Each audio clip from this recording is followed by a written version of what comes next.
Panasonic wants its new Lumix G9 to be the GH5 for still shooters, a small, light, fast and flexible alternative to traditionally bigger cameras for outdoor and action photography. In reality, it's a direct competitor for the Olympus E, M1 Mark I and an indirect competitor for the Nikon D7500 or Canon EOS 7D Mark I, cameras optimized for shooting action.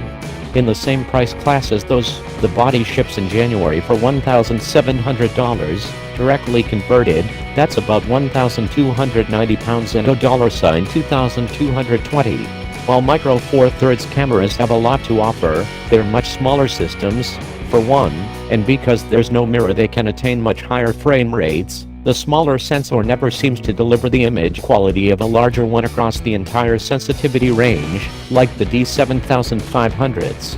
Though the 7D Mark I is cheaper at about $1,350, £1,350 and $2,200. The more I dug into it, the fewer significant differences I could find between the G9 and the GH5, at least for still photography. But I've always liked Panasonic's image quality, for M43, and I'm a big fan of the smaller lenses the system enables.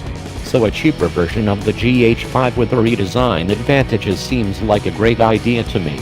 Power features like dual UHS-I SD card slots, 5G HZ Wi-Fi support and a USB 3 connection remain, though Panasonic swapped the GH5's USB-C connector for a USB 3 micro B. The body also retains the weather-resistant build of the GH5. A new perk is a dedicated tethering app.